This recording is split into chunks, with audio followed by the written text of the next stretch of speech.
Ya,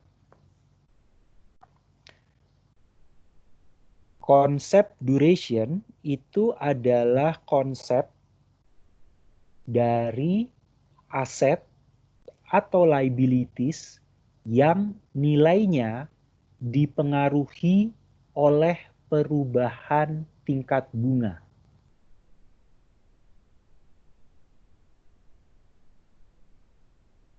Saya ulang, konsep duration itu berlaku untuk aset atau liabilities yang nilainya dipengaruhi tingkat bunga. R.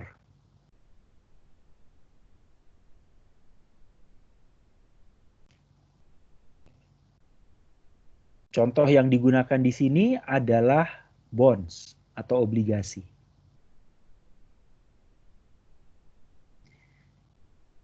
Nilai obligasi, price dari bond, itu adalah present value dari cash flow-nya. Cash flow dari bonds itu terdiri dari kupon dan fair value-nya. Face value yang dibayarkan di akhir. Itu yang di present value-kan. Ini contohnya. Nilai obligasinya 100, face value-nya. Yang ini kuponnya 10%, yang kedua kuponnya 1%. Maka yang bayar 10% selama 5 tahun akan terima 10, 10, 10, 10, 10. 10% kali 100. Di akhir, selain menerima kupon bunga, kita terima pembayaran pokok 100.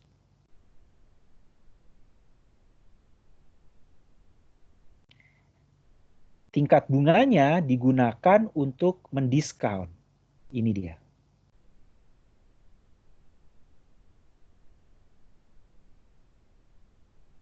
Tingkat bunga yang mendiskon itu punya istilah khusus yang namanya yield.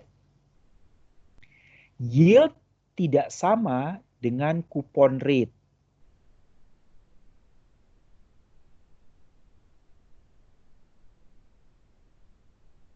Di sini kebetulan saja kupon rate-nya yang 10%, untuk dapat 10 ini kan kupon rate 10% kali dengan face value-nya. Dapatnya 10. Diskon rate-nya menggunakan yield. Di sini 10% juga kebetulan. Yang ini contohnya kupon rate-nya 1%. Tapi yield-nya yang digunakan untuk mendiskon 10%. Yield menggunakan tingkat bunga yang berlaku saat ini di pasar. Itu yield. Ini adalah market rate.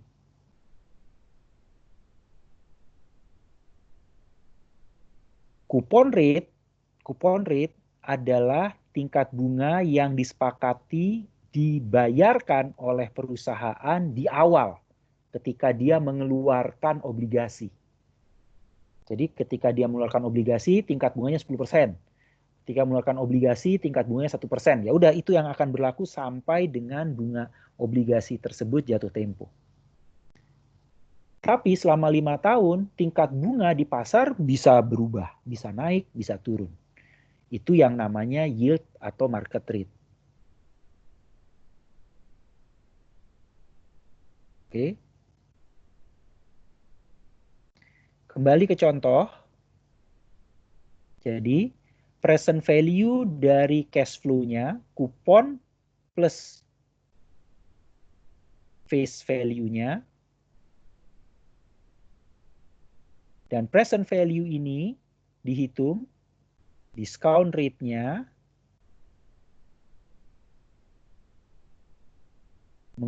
discount rate yang digunakan untuk menghitung present value dari cash flow ini adalah yield atau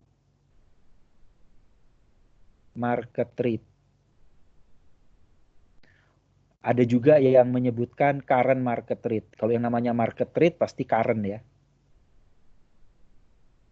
Current market rate. Tingkat bunga yang berlaku saat ini.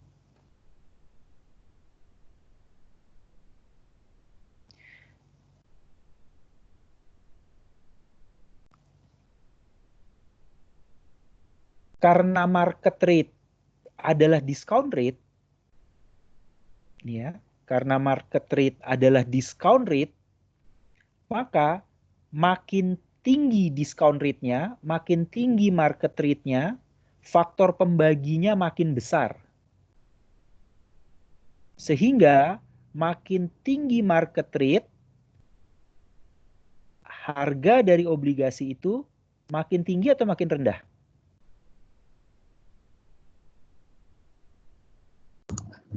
Makin rendah, Pak. Makin rendah.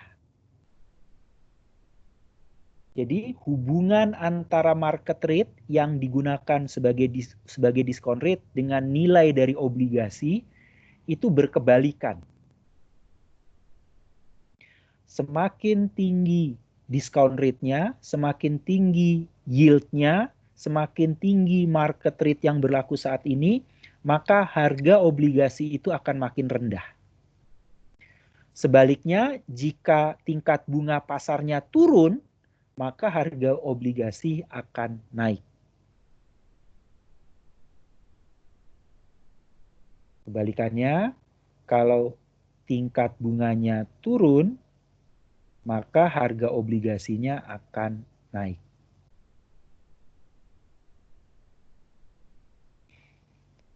Sehingga kembali ke sini,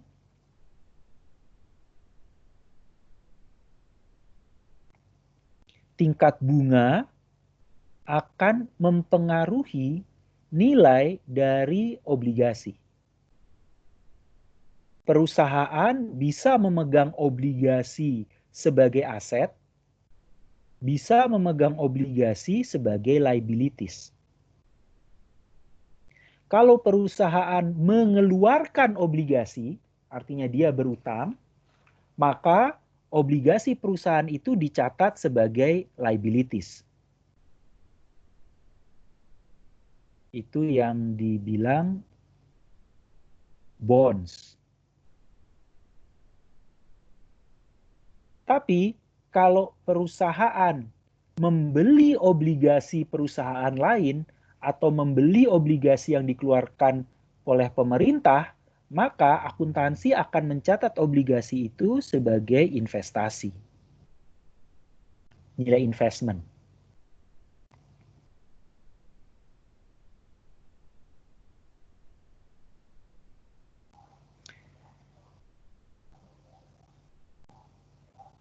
Kalau tingkat bunga turun,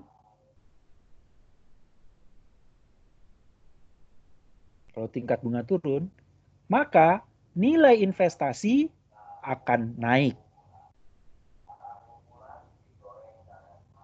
Tapi kalau tingkat bunga turun, market value dari utang perusahaan juga akan naik.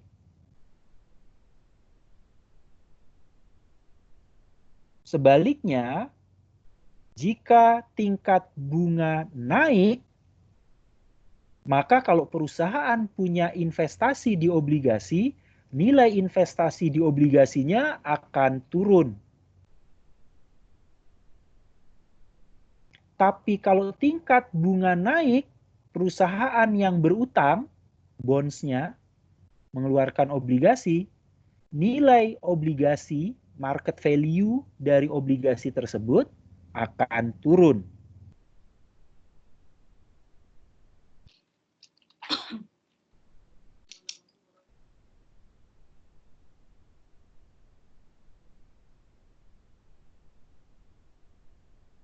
Ini kalau dua sisi. Ini kalau dua sisi. Kalau hanya satu sisi, berarti misalkan perusahaan hanya mengeluarkan obligasi saja. Kalau perusahaan hanya mengeluarkan obligasi saja, berarti kenaikan atau penurunan dari tingkat bunga akan menyebabkan kenaikan atau penurunan market value dari obligasi. Perusahaan untung atau rugi. Begitu juga dengan perusahaan invest di obligasi, kenaikan atau penurunan tingkat bunga akan menyebabkan kenaikan atau penurunan nilai dari investasi tersebut yang menyebabkan kenaikan atau penurunan yang akan mencatatkan keuntungan atau kerugian di laporan keuangan. Oke. Jadi yang namanya duration itu berlaku baik aset maupun liabilities yang nilainya dipengaruhi oleh tingkat bunga pasar.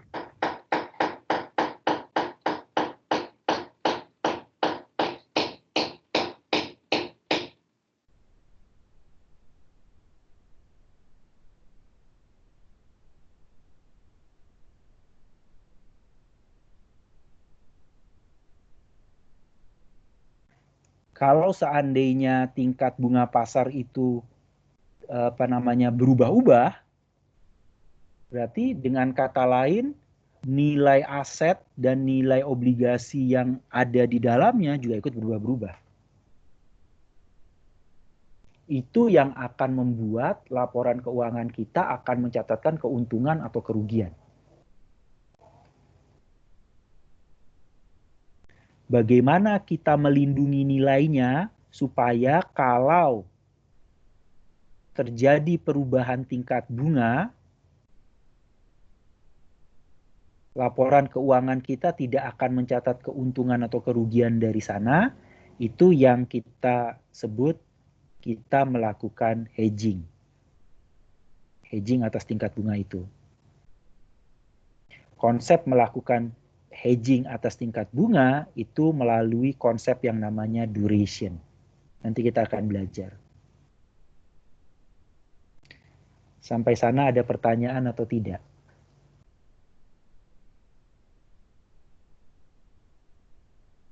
Oke. Kalau tidak, ini adalah contoh. Ada dua obligasi. Yang satu obligasinya kuponnya 10%, tadi kita sudah bahas. Yang satu 1%. Maka di tingkat bunga 10%, jika market rate-nya 10%, maka yang mengeluarkan kupon 10% itu nilainya adalah 100. Dia dijual at par, yang sama dengan face value. Kenapa dia dijual at par? Kenapa face value-nya sama dengan harga sekarang? Karena kupon rate-nya yang 10% sama dengan market rate-nya.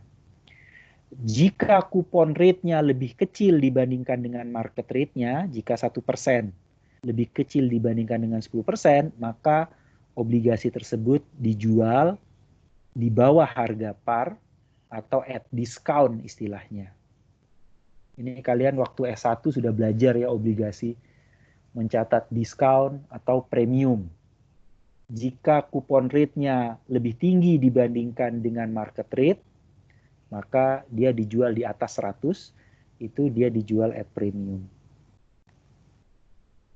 Berarti yang kuponnya 10, saat ini dijualnya dengan harga 100, yang kuponnya 1% dijualnya 65,88. Jadi nilai 65,88 ini tergantung kita sebagai investor atau kita sebagai yang mengeluarkan obligasi. Artinya 65,88 ini bisa tercatat di sisi aset kalau kita invest di obligasi tersebut, atau 65,88 itu bisa dicatat at market value liabilities kalau kita yang mengeluarkan obligasi tersebut. Gitu. Karena ini hanya bicara obligasi, kita nggak tahu nih perusahaannya beli obligasi itu sebagai investor atau yang mengeluarkan obligasi itu. Oke. Nah, kemudian bagaimana kalau tingkat bunga berubah? Kalau tingkat bunga berubah, yang 10 ini berubah, kalau dia turun, maka yang 100 ini akan naik. Begitu juga dengan yang 65,88 ini. Kalau tingkat bunganya turun 10, maka dia akan naik. Kalau tingkat bunganya naik dari 10% jadi 12%, maka harga yang 100 ini akan turun.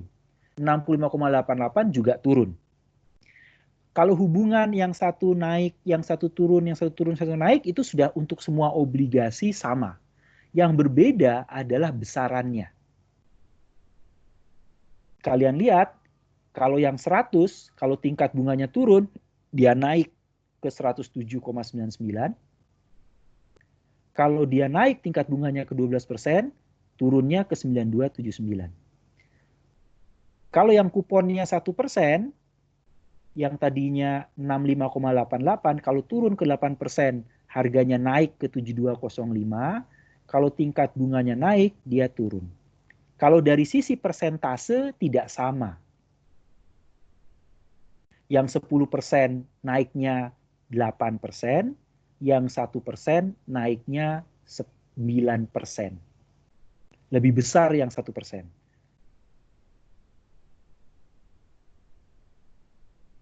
Kalau dia turun, kalau dia naik tingkat bunganya, maka yang 10% turun 7%, yang 1% turunnya 8%. Jadi, tingkat bunga atau kupon rate yang semakin kecil, itu menyebabkan fluktuasi harganya semakin besar. Ini contoh bahwa obligasi yang sama-sama 5 tahun, yang satu 10%, yang satu 1%, kalau ada perubahan tingkat bunga naik atau turun, harganya kalau yang 10% berubah, sama-sama berubah, tapi perubahannya lebih kecil yang 10% dibandingkan dengan yang 1%.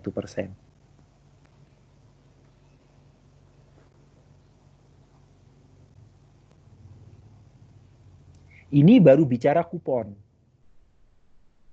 Belum bicara jangka waktu.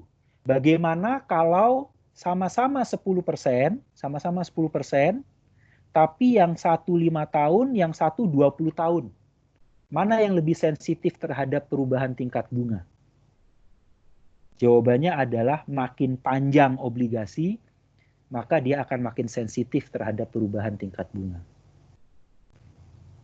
Kuponnya makin kecil, dia makin sensitif terhadap perubahan tingkat bunga. Itu kenapa kemudian ada orang yang namanya Macaulay. Macaulay itu terus gimana ya menentukan sensitivitas obligasi, sensitivitas surat utang, jika terjadi perubahan tingkat bunga.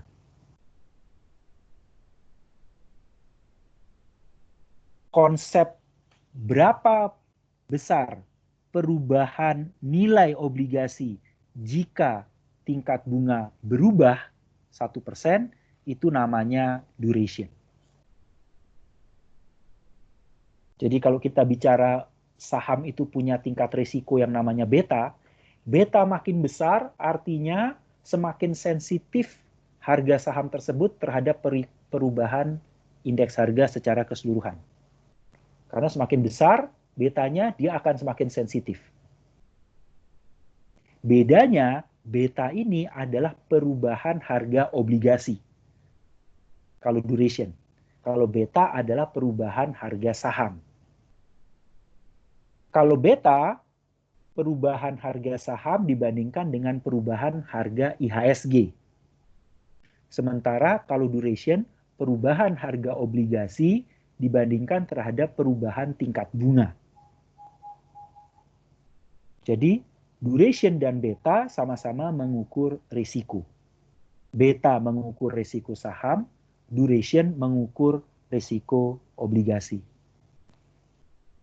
Beta patokannya adalah perubahan IHSG, sementara duration patokannya adalah perubahan tingkat bunga. Beta mengukur berapa persen perubahan harga saham, sementara duration mengukur berapa persen obligasi. Sampai situ ada pertanyaan atau tidak?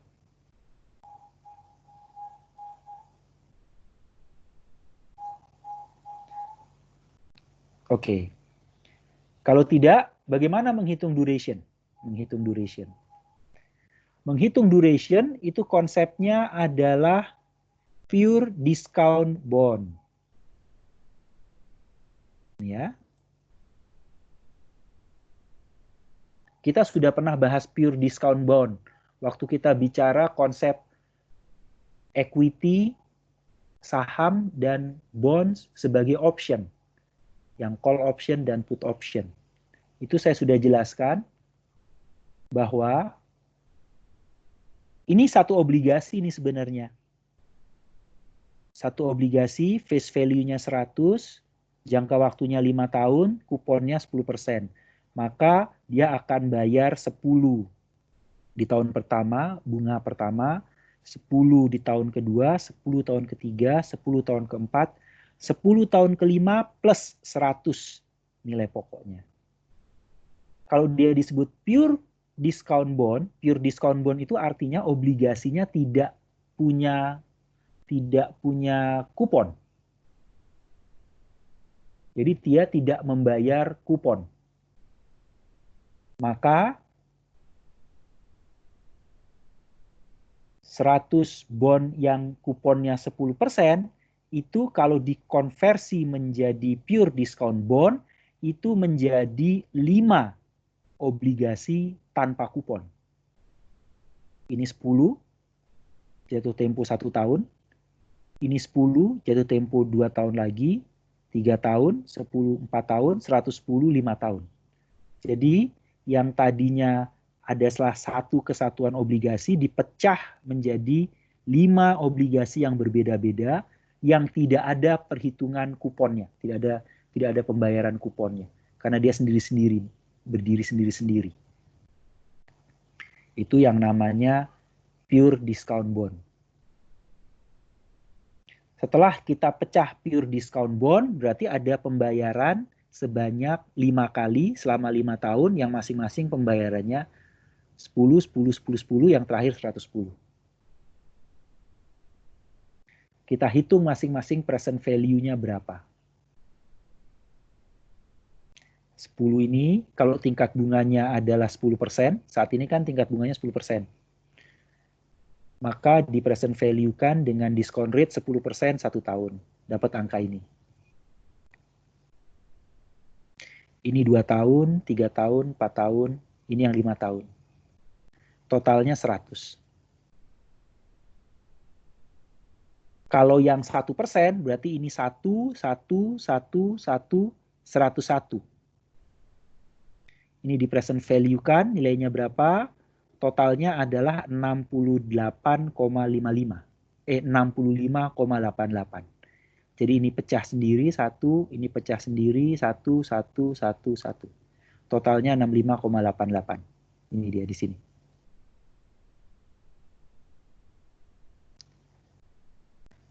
Bagaimana kalau bayar kuponnya setengah tahunan? Berarti pembayarannya bukan 10 tapi 5. Gitu ya. Tahunnya bukan 1 berarti.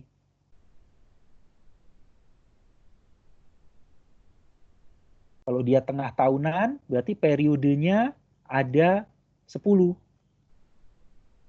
0,5 pembayaran bunga yang pertama, 1, 1,5, 2, 2,5, 3, 3,5, 4, 4,5, 5. 1, 2, 3, 4, 5, 6, 7, 8, 9, 10. Pembayarannya karena kuponnya 10 per tahun, maka per 6 bulan dia akan bayar 5, 5, 5, 5, 5 gitu. Ini dalam tahun ya. Di terakhir dia bayar 105. Present value-nya juga di diskon bukan 10%, tapi diskon rate-nya di 5%.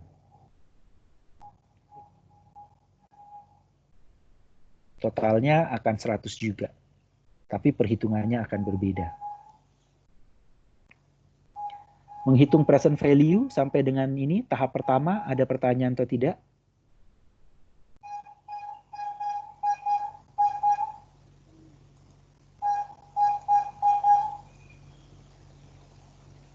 Oke.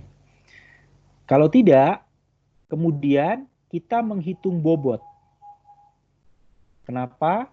Karena 100 present value dari obligasi ini itu bobotnya beda-beda setiap periode. Jadi kalau kita bobotkan 100 ini yang paling besar adalah komponen pembayaran terakhir 68,302 ini. Itu yang bobotnya paling besar tuh, 68,302%. Setelah kita bobotkan, masing-masing ada bobot. Kalau yang 65,88 yang akan jadi pembobot utamanya, kita bagi 65,88 sehingga totalnya 100%. Ini 100%.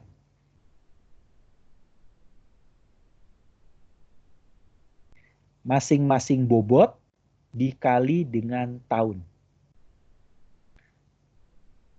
Tahun pertama 1 dikali 0,9091. 0,9091. 2 dikali 0,080264. Ini dia.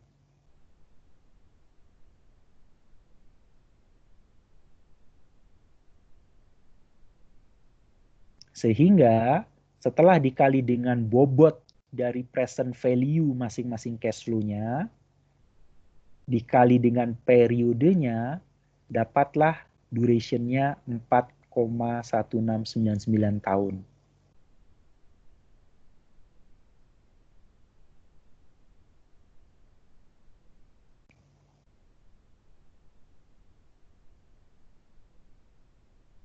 Jadi obligasi itu memang jatuh tempo 5 tahun.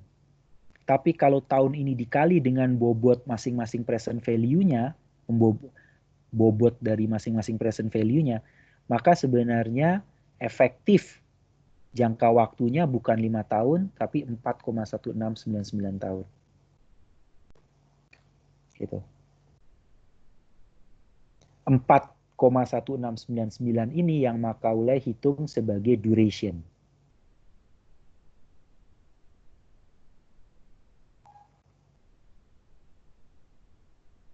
Gampangnya, walaupun waktu di buku investasi, definisinya sedikit berbeda, tapi kurang lebih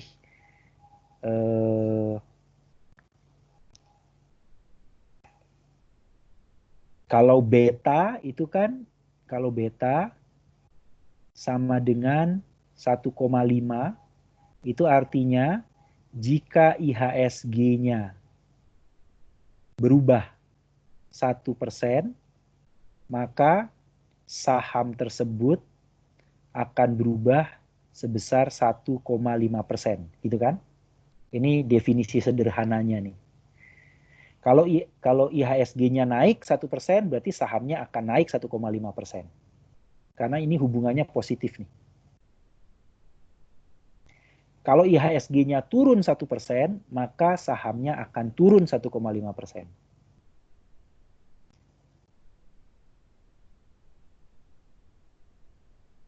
Duration 1,5 itu hubungannya negatif antara tingkat bunga.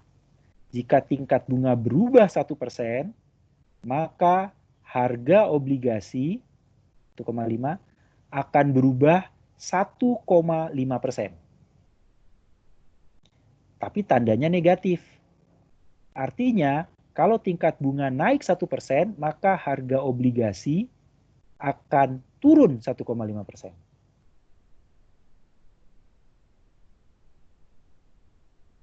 Ini definisi sederhana ya, yang lebih tepatnya bukan ini, tapi untuk sebagai mudah untuk mengingatnya, kalian bisa ingat-ingat ini.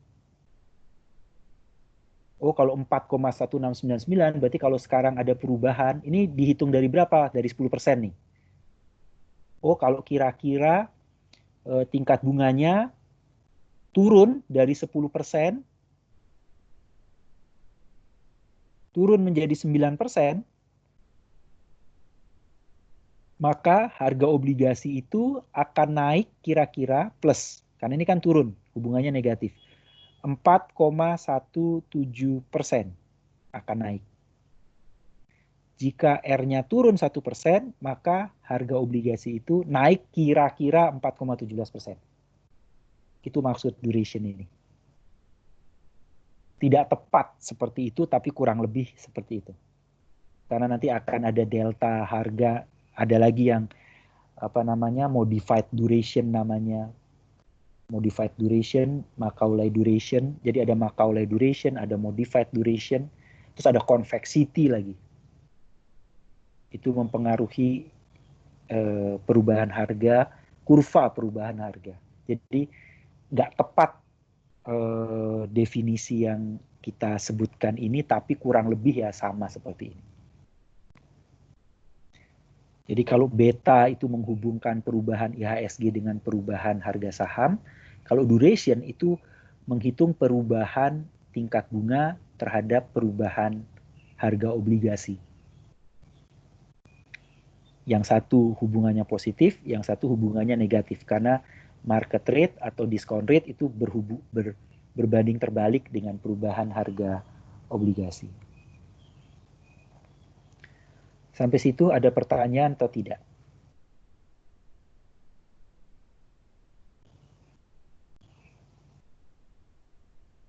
Oke. Yang penting juga kalian ingat adalah duration selain menghitung sensitivity, itu menghitung effective maturity. Ya. Effective maturity. Jadi selain mengukur perubahan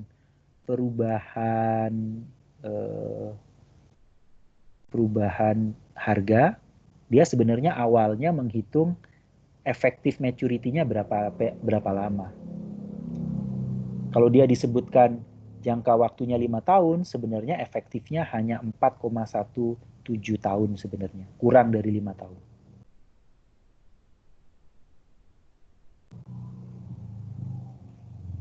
Itu kenapa? Karena duration mengukur sensitivitas sama dengan beta, maka obligasi yang durasinya tinggi itu persentase perubahan harganya lebih besar dibandingkan dengan obligasi yang durasinya rendah.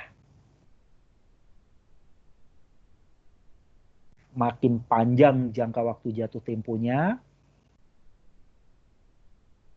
makin panjang effective maturity-nya, makin besar duration-nya, makin sensitif dia terhadap perubahan tingkat bunga. Itu konsepnya. Oke. Sampai situ perhitungan duration. Ada pertanyaan atau tidak?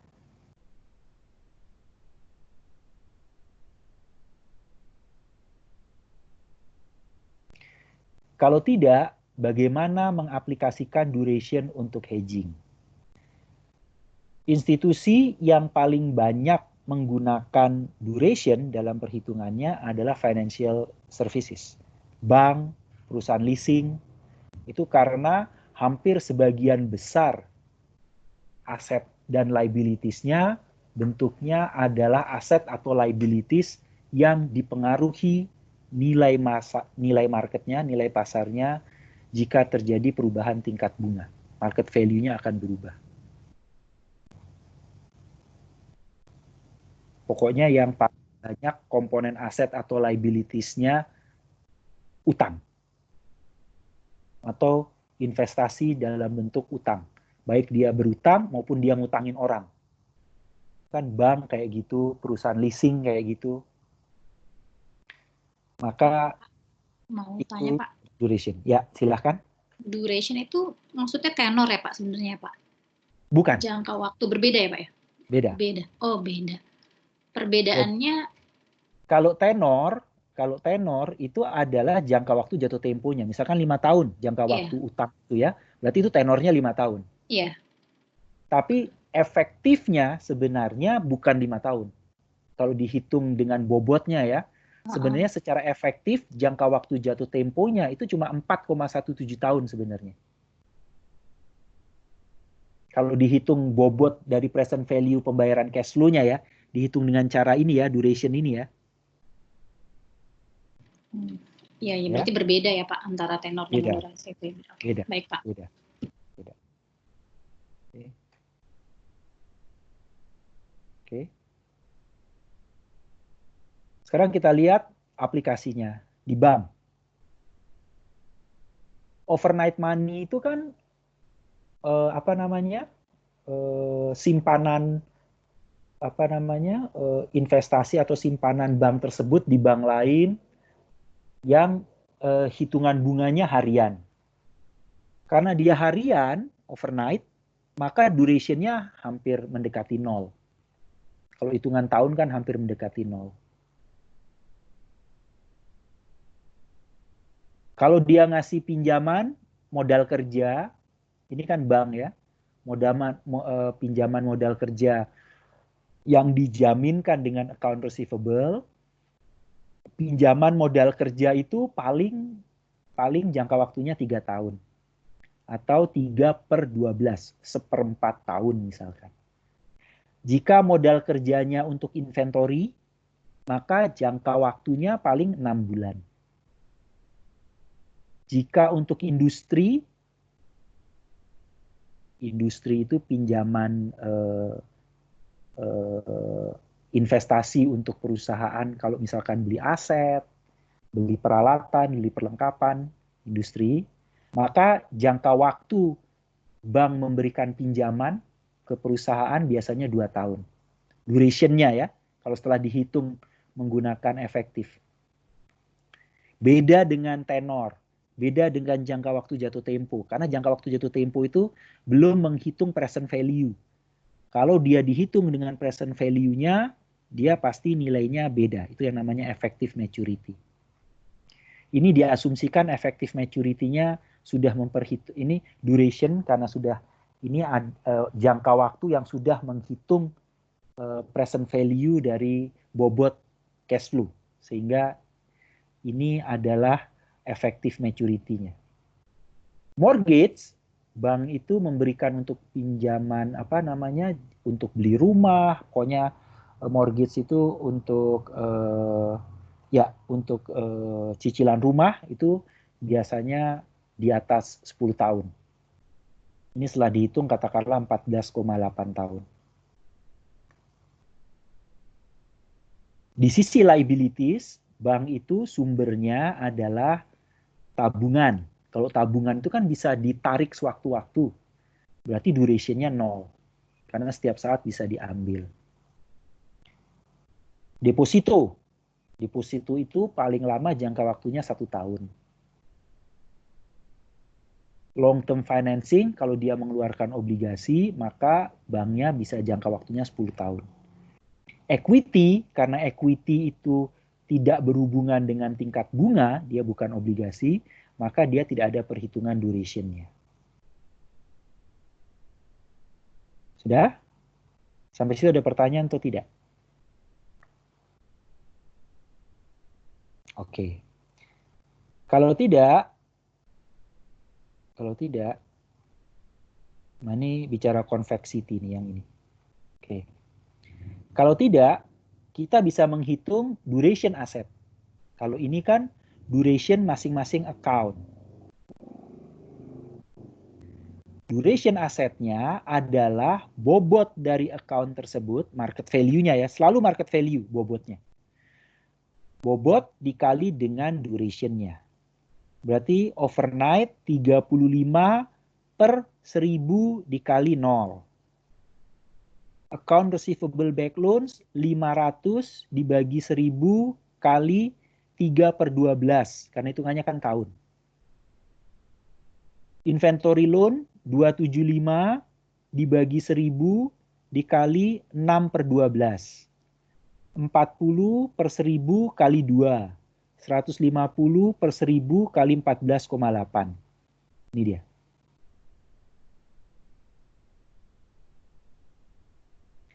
dapatlah duration asetnya 2,56.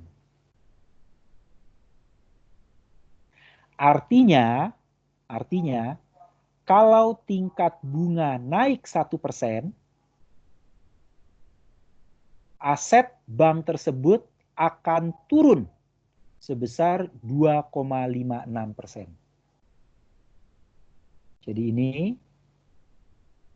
jika R naik sebesar 1%, maka aset bank tersebut akan turun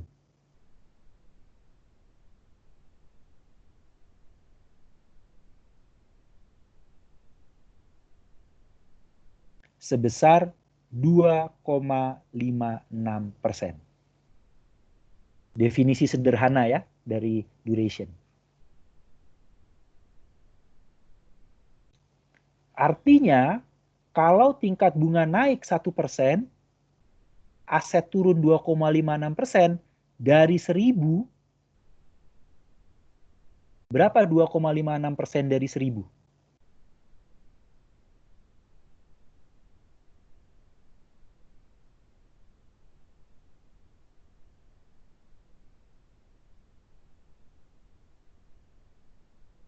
Berapa? 25,6, Pak. 25,6 juta US dollar. Turun ini, negatif.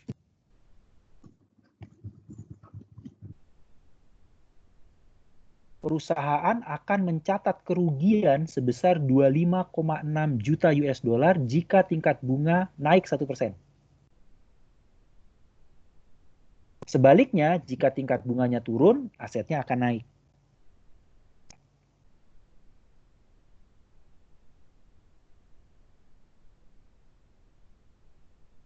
Itu kenapa bank sangat concern terhadap duration.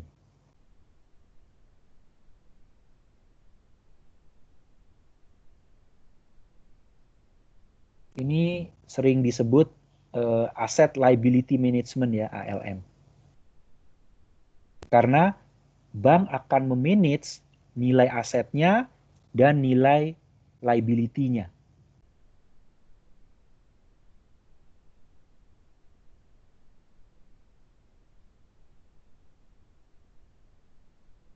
Di sini liabilities 400 dibagi 1.000 kali 0, 300 dibagi 1.000 kali 1, 200 dibagi 1.000 kali 10. Ini dia. Salah saya. Bukan 1.000.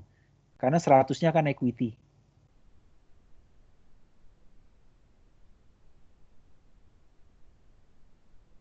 Ini bukan utang. Berarti totalnya hanya 900. Saya ulang ya, 400 dibagi 900 kali 0, 300 dibagi 900 kali 1, 200 kali 900 kali 10. Nih, 2,56. Artinya,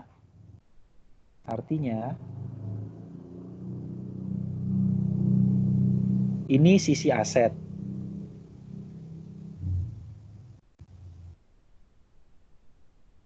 Di sisi liability-nya, jika tingkat bunga naik 1%,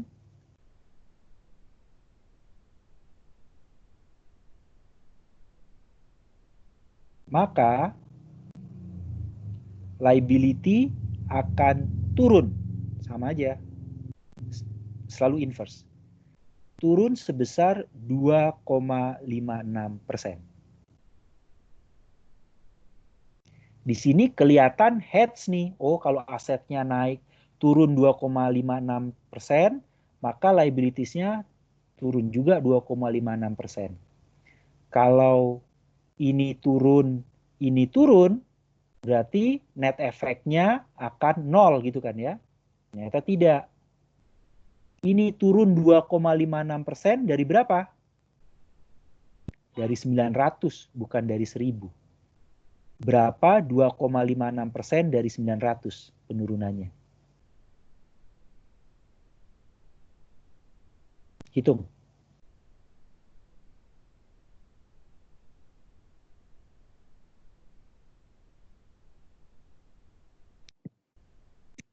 23,04 Pak. 23,04 juta.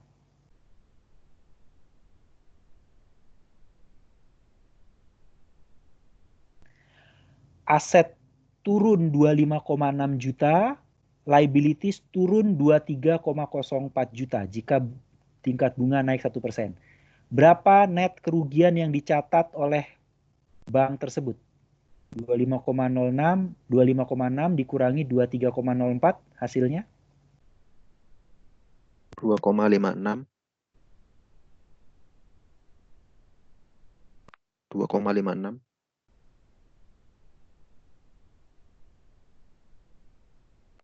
2,56, bukan 1 ya. 2,56 Pak.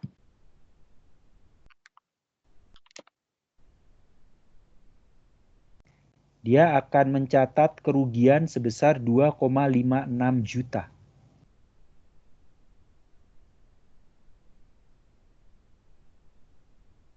Kalau tingkat bunganya naik 1%.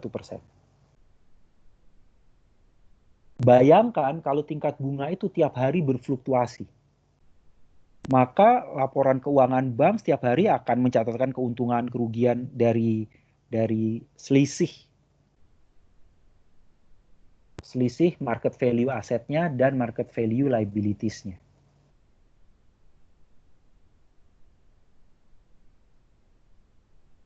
Bagaimana agar perusahaan tidak mencatat ini gitu? Ini gimana ya caranya supaya ini bisa jadi 0?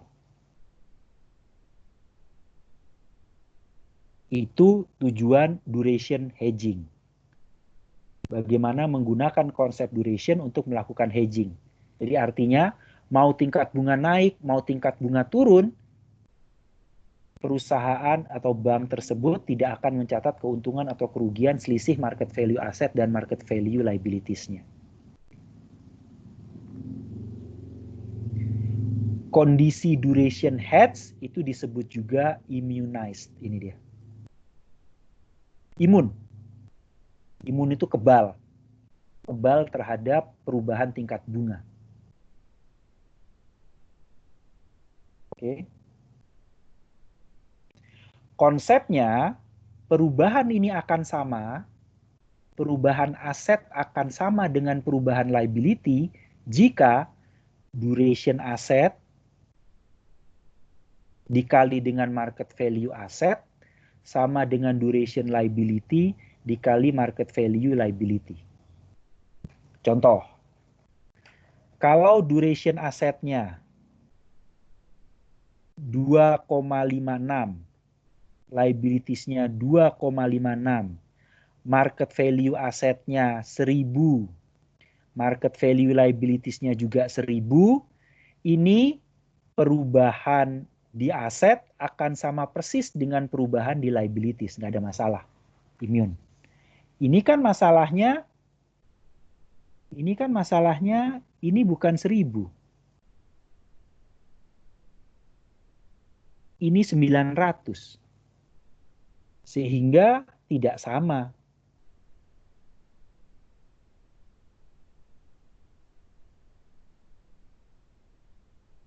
Bagaimana caranya supaya sama? Maka alternatif pertama, ini harus turun atau duration liabilities harus naik. Ya enggak? Siapa yang tidak bisa melihat konsepnya? Kalau mau tetap 2,56 dikali 900 supaya sama, maka 1000 harus dikali angka yang lebih kecil. Kalau mau 2,56 dikali 1000-nya tetap, maka 900 dikali angka 2,56 duration liabilities-nya harus naik. Berapa duration liabilities-nya harus naik? Maka duration liabilities sama dengan duration aset kali market value aset dibagi market value liabilities. Ini pindah ke sini nih.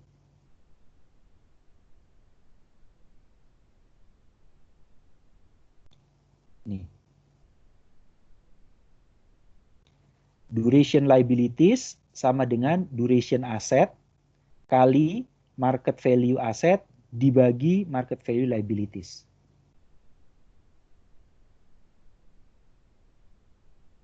Ini akan immune. Ini dia.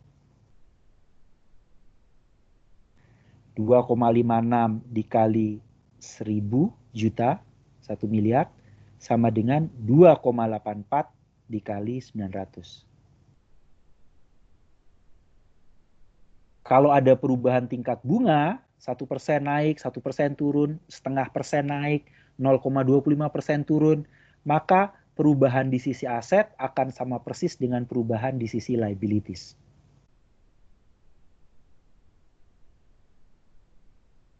Itu hedge. Bank tidak akan mencatat keuntungan atau kerugian dari selisih market value aset dan liabilities-nya. Atau dia menurunkan duration aset.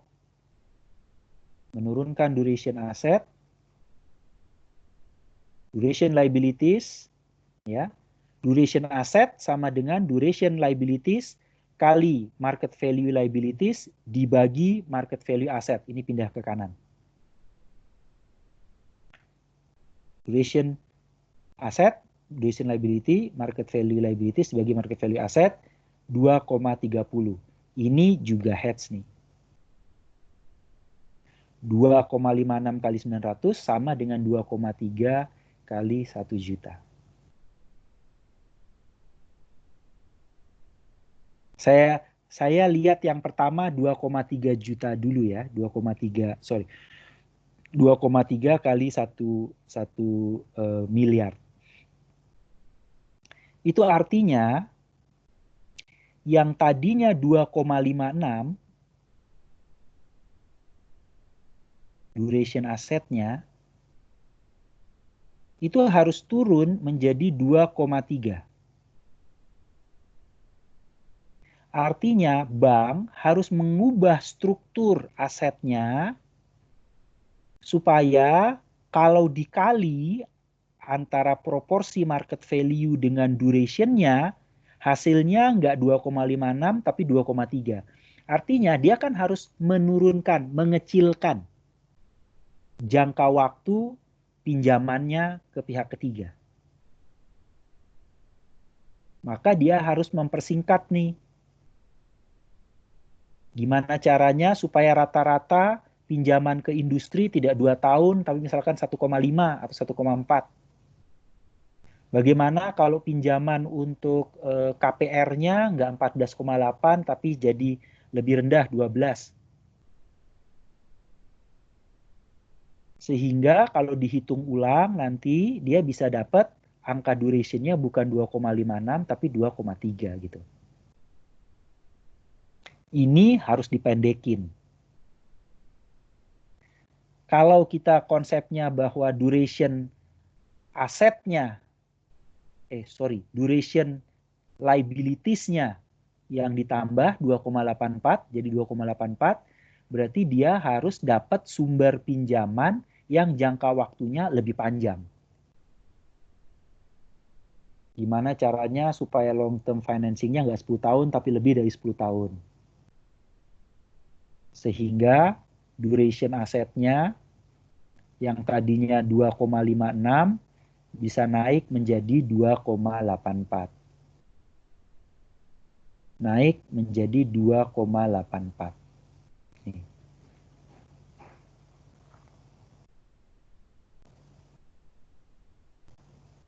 Karena kalau tidak, bank tersebut akan terus mencatatkan keuntungan atau kerugian. Kalau ada perubahan tingkat bunga. Sampai situ ada pertanyaan atau tidak tentang duration? Bagaimana immunize dari laporan keuangan bank? Jadi ini dasar asset liability management. Oke.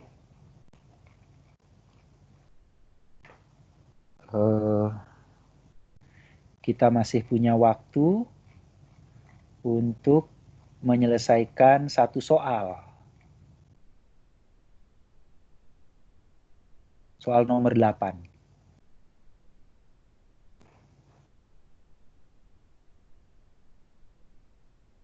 Oke.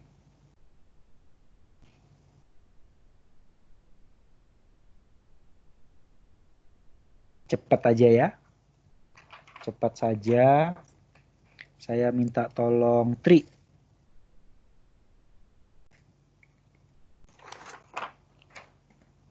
Ya, Pak.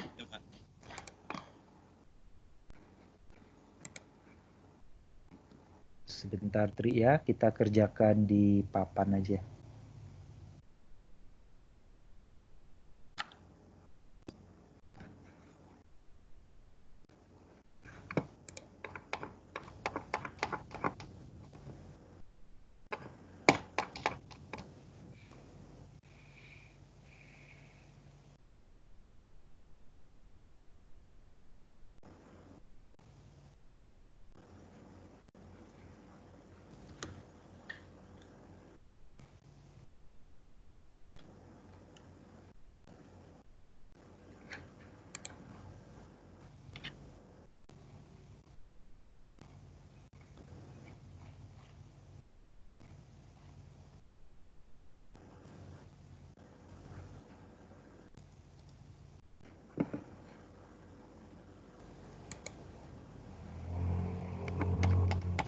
Oke.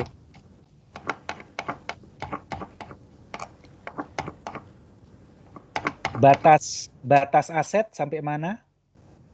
Batas aset itu sampai mortgage ya, Pak? Mortgage ya. Oke. Berarti ini sampai sini itu aset. Ini sampai mana liabilities-nya? Lebih long term financing, Pak. Sampai long term financing itu adalah liabilities. Oke. Berarti total aset berapa nilainya? 31 tambah 590 tambah 340 tambah 98 tambah 485 1544, Pak.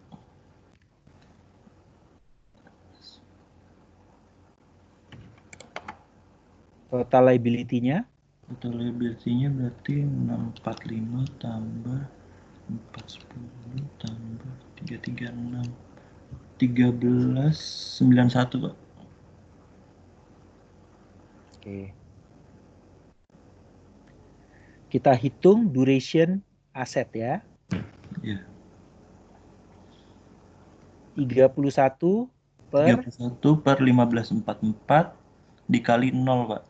0 Mm-mm. ditambah Ditambah 590 per 15 sorry ya. 590 15 kali dikali 15 0,2 kali 0,2 iya, Pak.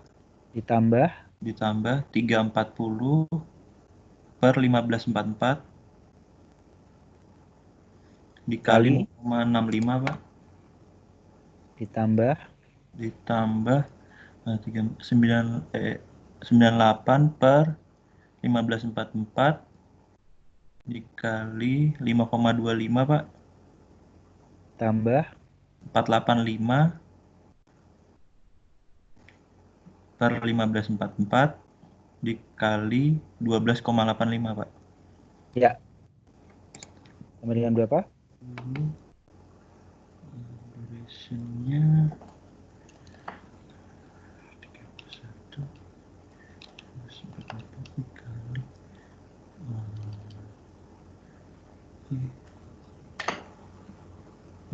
4,59 ya, Pak ya. 4,59.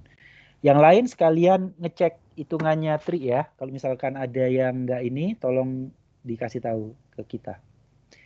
Kemudian duration liabilities. Duration liabilities berarti 645 dibagi 1391 dikali 0 ditambah 4110 dibagi 1391 dikali 1,6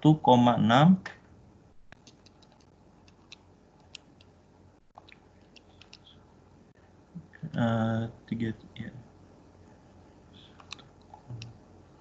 6 tambah 336 bagi 1391 dikali 9,8 2,839 Pak. 2,4 84 Pak. Maaf Pak, 84 84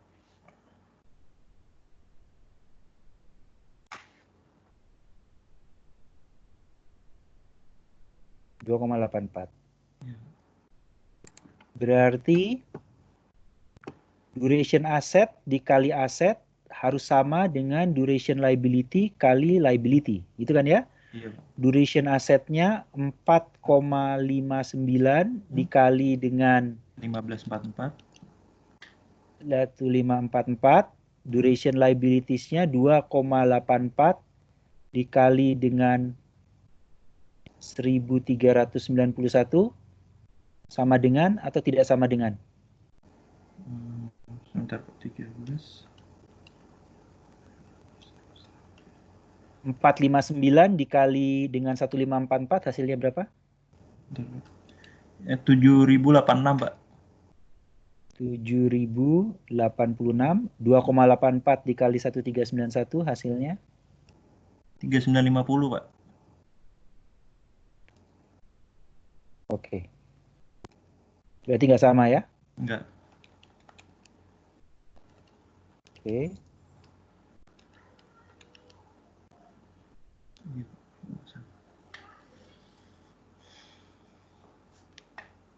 Supaya sama berarti duration asetnya harus berapa?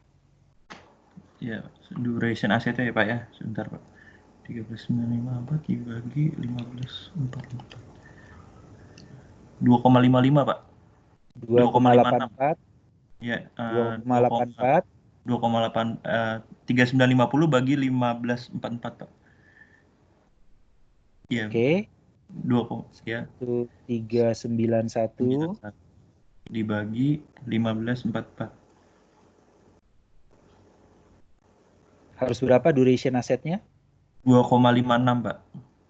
Harus turun menjadi 2,56. Iya, betul Pak. Kalau kita ngubah duration liabilities-nya Sebentar Pak. berarti 4,59 kali 1544 ya?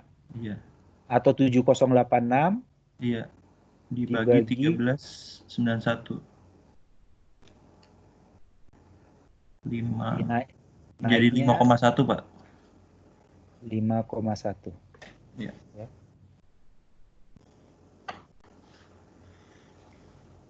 Berarti harus duration asetnya harus turun ke 256. Jadi nggak boleh terlalu panjang ngasih pinjaman. Iya Pak.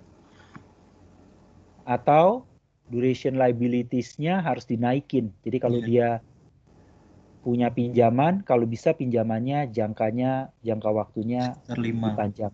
Nah, supaya 5,1.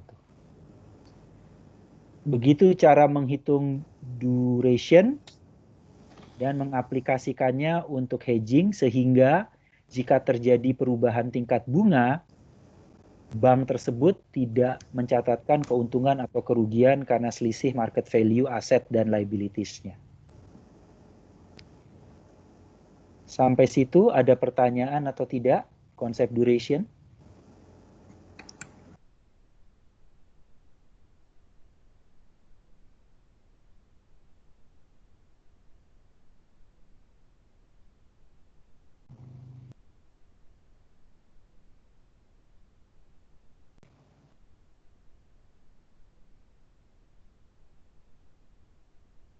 Tidak ada?